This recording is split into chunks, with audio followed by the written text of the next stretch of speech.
Hey, this is Artie Astor from B Sharp and C. I just love my I don't know what that is. What's that called? Wallpaper, right? I love the wallpaper on the new iOS. But anyways, I want to get into a song that it's a song of Iron Maiden's that it's probably my favorite song of theirs. I do like heavy metal. But I like when heavy metal does things that I can kind of hold on to and make my own melodically, whether the song is fast or slow. But usually it's when heavy metal becomes overly melodic is when I grasp onto something. I like a good melody, and I like a melody that I can understand and kind of hum in my head and maybe even play. And that's one of the things that well, I'll put the song on.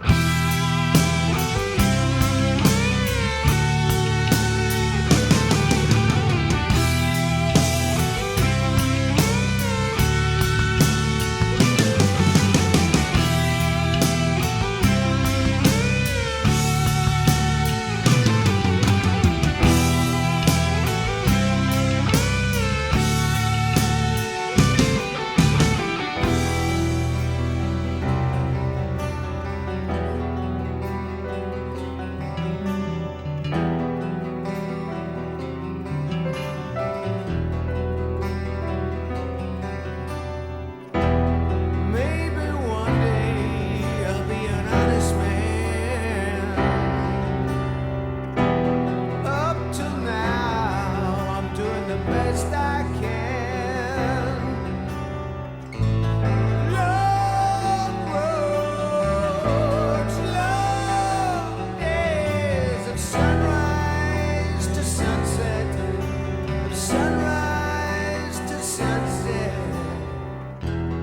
Dream on, brothers, while you can. Dream on, sister, I hope you find the one. All of our lives covered up quickly by the tides of time. Spend your days full of emptiness. Spend your years full of loneliness. Wasting love in a desperate caress. Rolling shadows of night.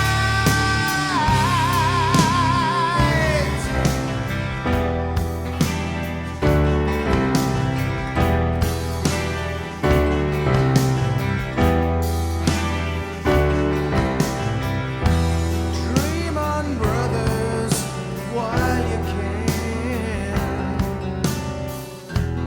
All right, so I've gone through a round. That's what I like to call it, right?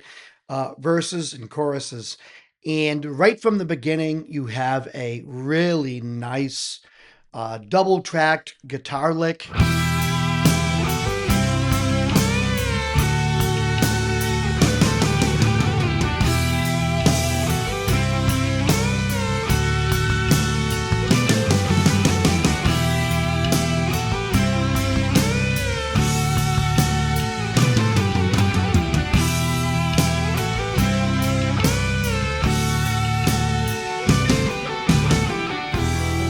That took 27 seconds. So, and it's weird because I don't think that any producer today would say, find a really nice guitar, like let's double track it and play it, four times through for 27 seconds, 30 seconds of the beginning of the song. You don't get that today. Um, we don't live in a society today that likes to absorb things. We want to see it, hear it, react to it, and move on. There's not necessarily the desire or the patience to listen to something develop. Even this.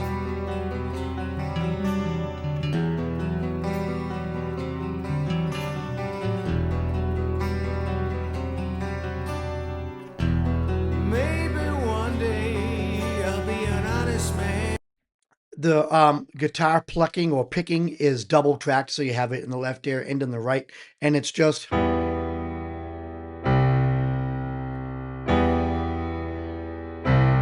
So you're basically going, it's an E minor, and you're just doing the E minor, and then it's flat sixth, which is C major, right?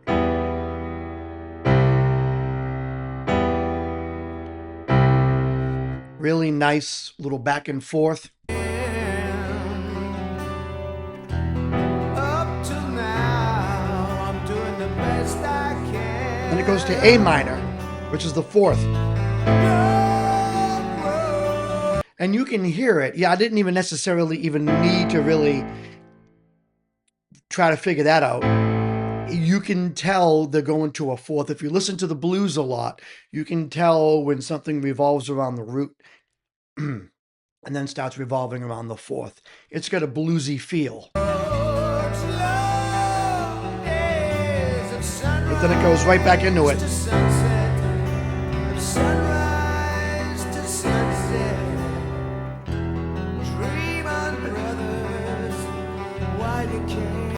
And I really recommend getting the lyrics to this song. And something that Bruce Dickinson does, aside from sing tremendously perfect, like I think he's one of the best male vocalists ever. One of the things he does is write really good lyrics. And I'm just assuming he wrote this song because that's the kind of artist he is. Janik Gers and Bruce Dickinson, their 9th studio album. It's insane. This song was a collaboration of singer Bruce Dickinson and guitarist Jack Gers. The lyrics deal with the subject of loneliness brought on by sex outside of the context of love. The single was officially released in the Netherlands, although different one-track promotional CDs exist, one for US radio stations, another for Spain, which had only the vinyl, right? And when was this released? 1992. Just great stuff. Wasting Love. Great, great, great stuff. This second round of verses here, you really hear the vocal quality in Bruce Dickinson's voice. Oops. Dream on, sister. I hope you find the one. All of our lives covered up quickly by the tides of time. All right. I need to go back. What he does in that part, the tides of time, the fact that the quality of his voice changes so many times, and then you can just hear that he's opening up the back of his throat, and then he's adding this beautiful, strong vibrato, and then ends it with a growl. You're not going to get too many vocalists that do it the way Bruce Dickinson does.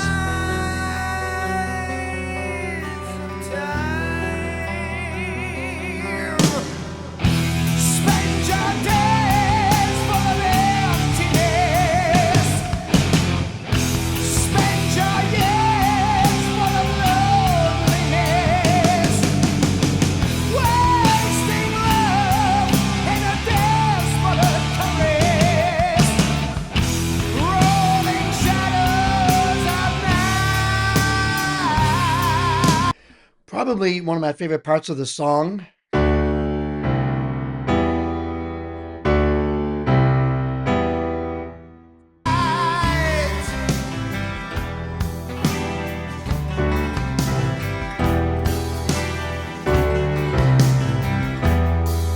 And then, so he does this D to C to E minor thing, right? So it's kind of like where are we? We're in the key of E minor. So flat 7, flat 6 root, right? So, but then when he goes back to the root on the fourth time, instead of holding it, he just begins to sing. Listen.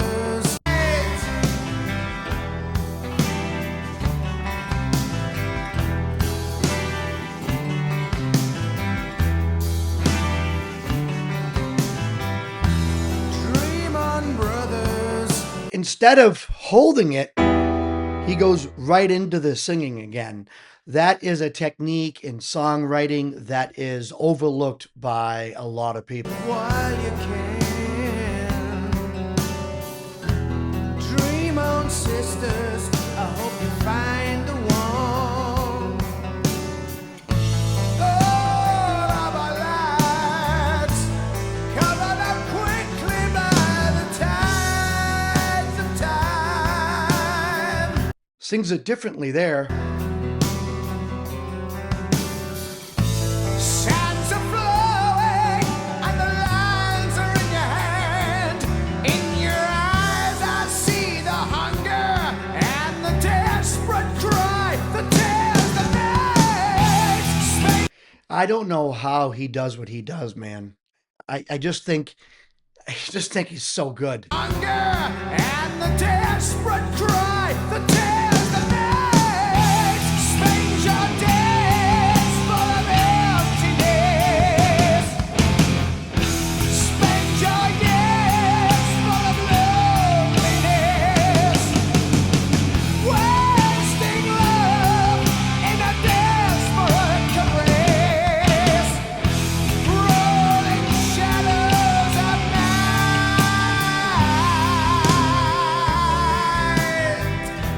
All right. We're back to this. Flat 7, flat 6, 1.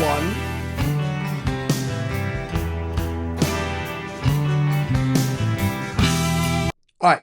So, and then stuff's going to happen. But before I get to it, after he sings the first verse and chorus, all right, listen to how this is arranged differently, right? So it's not just the same set of verses as before.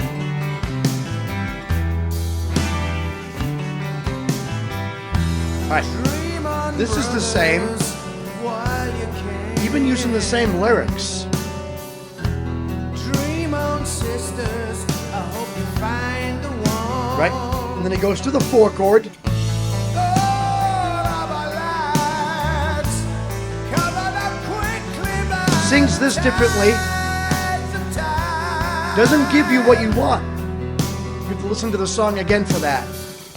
Sands are flowing. Whoa. Why didn't he... What's he doing here? Lines are in your hand. In your eyes I see the hunger and the desperate cry, the tears that make. So the second time around, the verses are constructed differently before they lead up to the chorus. It's just good songwriting. And the listener usually picks up on that, doesn't always know what is happening, what's different, but they know that the second time around, the verses are constructed differently. Here's that opening riff, right? Now it's Iron Maiden. Is this all we're going to have for guitar?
It doesn't get much better than that. It really doesn't. So what do you have? You have the guitar intro, which is the hook, right? The song starts off with the hook, and then it goes into the verses. You have verses, you have chorus, and then after that chorus, a little bit of a interesting musical interlude that goes right back in to the verses, but the verses this time around are constructed a little bit differently. They tend to remain in the A minor area of the verse of the chord changes, so it kind of sticks into the four region of the scale, right, as opposed to the one. And then you have again the chorus. Then after the chorus, you go back to the musical interlude.